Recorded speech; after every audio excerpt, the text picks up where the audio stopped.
Bonjour à tous, dans cette vidéo d'histologie, on va s'intéresser à une lame d'ossification d'un os long.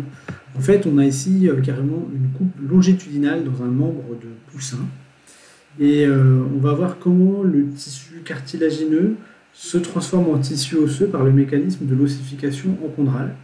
On va regarder également d'autres tissus, notamment la peau qui entoure le membre et le tissu musculaire. Donc c'est parti, on y va sur la lame. Alors, déjà, si on fait un petit tour d'horizon, on est ici du côté proximal, donc rattaché à la ceinture. On a ici donc le stylopode qui vient s'articuler au reste du squelette, donc c'est l'os. On voit bien ici la tête de l'os qui va venir s'allonger pour former de la diaphyse et à nouveau l'épiphyse. Et puis là, une surface d'articulation avec le début du zygopode. On ne voit pas ici puisqu'il n'est pas dans le plan de la coupe. D'accord ? On arrive ensuite ici sur le reste du membre et notamment sur l'autopode, les doigts qui sont à ce niveau-là. Voilà. Donc toutes les structures qui sont minéralisées vont apparaître en bleu. Les éléments cellulaires classiques, par contre, seront plutôt colorés en violet. Alors on va commencer par regarder un petit peu la périphérie de cette coupe pour aller voir la peau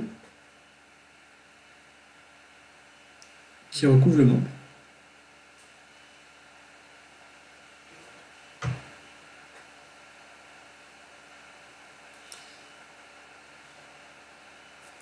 Voilà, on a ici un bel exemple d'épiderme. Donc c'est un épithélium, donc des cellules jointives. Épithélium pluristratifié parce qu'on a plusieurs couches de cellules, elles reposent sur une lame basale. Et en fait, les cellules qui forment cet épithélium vont se charger en kératine, on parle de kératinocytes, et vont former une couche cornée qui se décolle régulièrement, qui va desquamer régulièrement. Donc ici, on a l'épiderme. En dessous, on a le derme qui correspond à un tissu conjonctif lâche avec principalement des fibroblastes.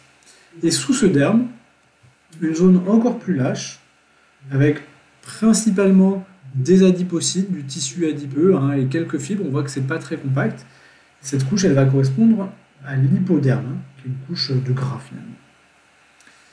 Juste en dessous, on arrive sur le tissu musculaire. Donc tous ces éléments violets sont des fibres musculaires qui sont composées par la fusion de plusieurs fibres, de plusieurs cellules. Ce sont des cellules musculaires striées squelettiques, donc qui contribuent à la motricité volontaire, et ces muscles qui s'attachent donc au niveau des os grâce aux tendons.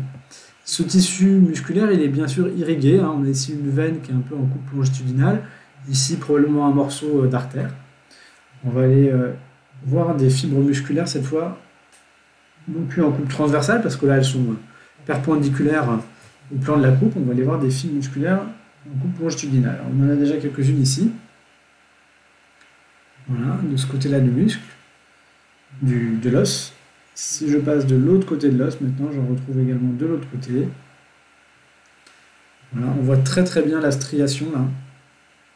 Si on fait varier la mise au point également. Voilà, des cellules musculaires striées squelettiques. Juste au-dessus ici là, voilà, à côté de ces muscles, on a un bel ensemble. Alors je vais le décaler parce que un bel ensemble ici d'une artère et d'une veine. Ces vaisseaux sanguins ils sont souvent couplés par deux. L'artère donc avec sa limitante élastique là, qui fait un petit peu comme un élastique de pull qui se serait recroquevillé. Donc une paroi épaisse et une lumière avec un diamètre plus petit que la veine. Et la veine qui est à côté ici, qui a une paroi beaucoup plus fine et une lumière importante. Voilà comment on les distingue rapidement. Et on va s'intéresser maintenant au tissu osseux et au tissu cartilagineux pour parler vraiment de l'ossification donc encondrale. On va revenir à un plus petit grossissement pour bien comprendre comment ça se passe. Alors, ici, on est sur la tête de l'os, donc l'épiphyse, et ici on est sur la partie longue de l'os, la diaphyse. On voit que là, on a un tissu qui est très clair, qui va correspondre à du cartilage. C'est du cartilage hyalin. Et ce cartilage il va être remplacé ici, au niveau de la diaphyse, par du tissu osseux. Et donc ce processus de remplacement, c'est ce qu'on appelle l'ossification encondrale. Ça se fait en plusieurs étapes, pour lesquelles le cartilage va être un petit peu modifié.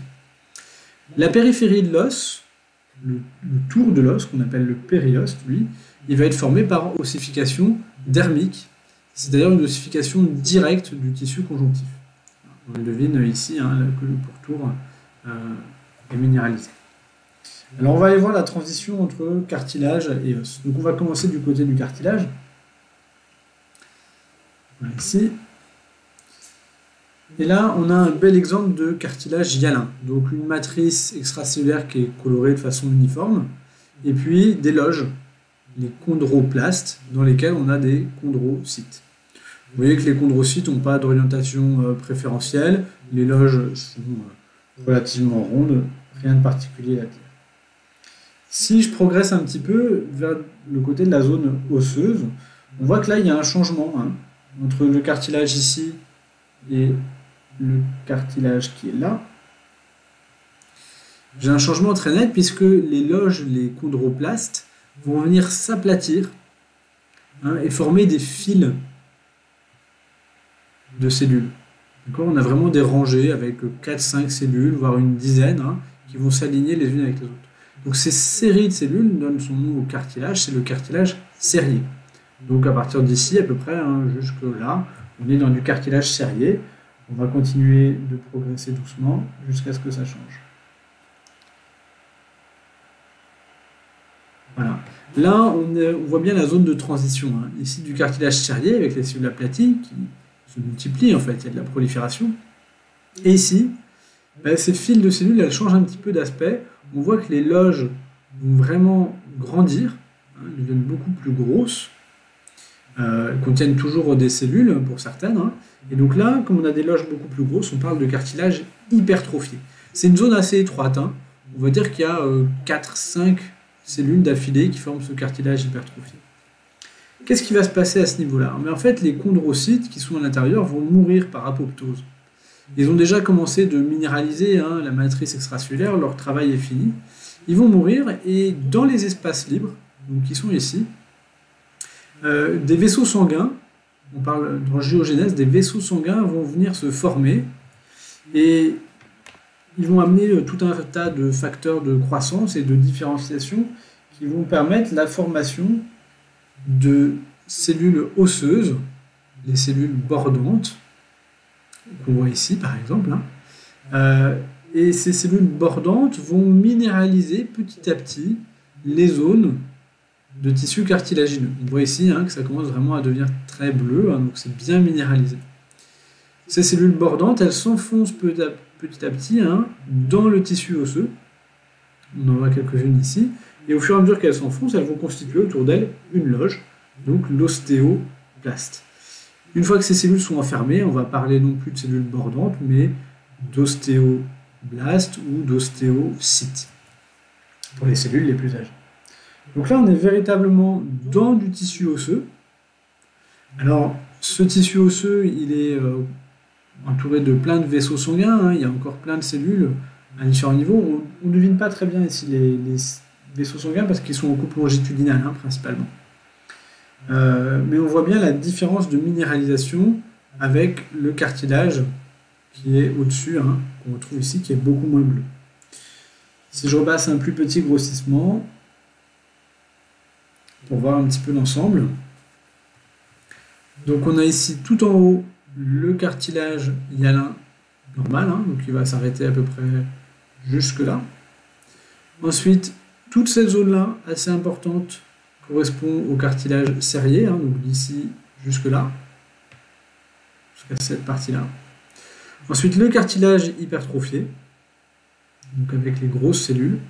Et puis là, on passe directement à la zone osseuse, donc le front d'ossification, ça correspond à cette transition entre le tissu cartilagineux et le tissu osseux.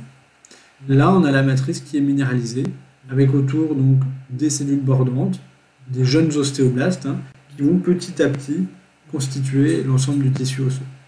Alors, de l'os spongieux au centre de l'os, avec un canal médulaire qui contient aussi des adipocytes, Et puis de l'os compact sur la périphérie, on va retrouver des systèmes de Havers, des ostéons, qui sont organisés en couches concentriques autour des vaisseaux sanguins. Voilà pour cette lame. Hop. Donc, où on retrouve vraiment une grande diversité de tissus, que ce soit l'épiderme, le derme ou l'hypoderme. Ici, les fibres musculaires des muscles striés squelettiques avec des vaisseaux sanguins. Et enfin, le tissu osseux et cartilagineux qui va constituer les os longs.